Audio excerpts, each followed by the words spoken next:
used for Burris Optic Sniper Challenge. It's a 3-day shooting competition in Wyoming that Competition Dynamics runs.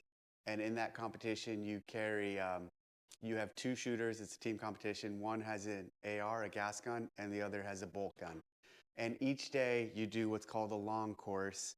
And in that long course, you have 1 hour to run to 4 different stages, find, range, and engage multiple targets as a team. So there's 3 of those, one on Friday, one on Saturday, one on Sunday. Those are a majority of your points. And also on Friday and Saturday, they have what are called assault courses where you do need to use a pistol. So for the long courses, you don't need a pistol. For the assault courses, you need a pistol and your rifle. So as I said at the beginning of this, I'm gonna go over the gear that I personally used for this competition. And I think it worked out pretty well this year. My partner and I, Nick Helbert, we took 5th place. So I think we can do much better next year too. We will be going back as a team and trying to do a little better. So the first thing is you have to find, range, and engage targets. So because of that, obviously you're carrying a bino harness. My harness here, nothing fancy. It's just the one that comes with the Sig Sauer binos. We both did actually. I use the Sig Sauer Kilo 10KX, their rangefinder. The 2nd generation of this model, they worked great. This is pretty much all you need. These have the ability to put your dope in them. And so when you range, you're actually getting the dope out of it, but I didn't use that. I'm also not big into carrying a plate and putting a bag on to actually to get the ranges. I just clip right into my tripod, which I'll show you in a second. And I like doing that so they're stable, so I can leave, so I can put them on target, and then my buddy can find out or can look through them if need be. So I had this in my bino harness. I had these in my bino harness and had a couple pens in case I needed to write anything down. So one thing I do want to say beyond just talking about the bino harness, in general, I saw a lot of people in their gear. I think people take way too much stuff. So you don't need a lot of stuff on the on the long course. You don't need a lot of stuff for the match in general. So this is mounted. I have this on me, and then I have a pistol belt. So first thing I do is I have the Velcro belt through my pants. I wear I wore Born Primitive, their assault pant, because it has built-in knee pads, or a sleeve so you can put knee pads in. And those work, and they're flexible and lightweight, so they work great. So I had this on, and then over this, I put my pistol belt. And so basically, on this belt is made by my friends at S&S Precision. And I truly mean that. When I say my friends, I use that phrase a lot, I think. When I say my friends at S&S Precision, I served with these guys. I deployed with these guys. I knew these guys. We were in the same team together. I knew these guys very well. They got out and then did great things, created this company, S&S Precision. They're still in Virginia Beach.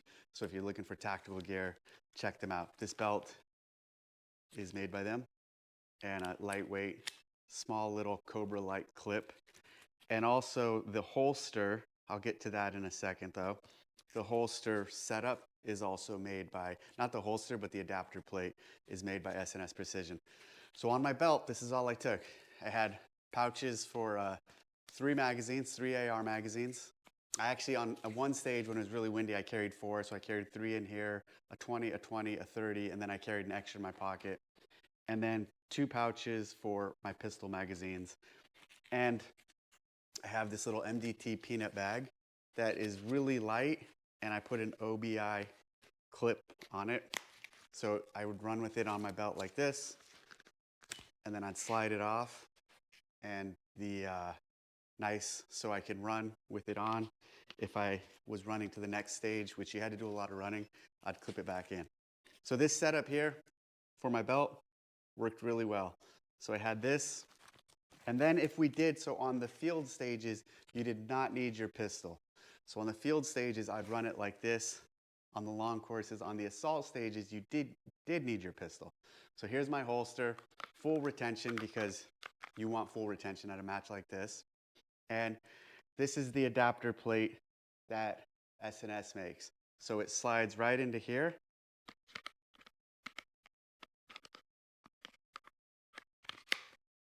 and locks in place. Now, what I really like about their holster setup is you can adjust it up or down. So if I had a lot of movement or if I was running with this on, I would typically have this higher on my waist. And then if I knew I was going to have to do a quick draw or a scenario like that, I can drop it down in a better spot to draw from. Not that I couldn't draw from here, I can, but if I wanted to be really fast, I'd drop it a little lower. So really cool setup. And then if you want to remove it, you just press here and it slides right out. So this is what I was wearing on my waist. I had 2 armbands, one on my left arm with my dope.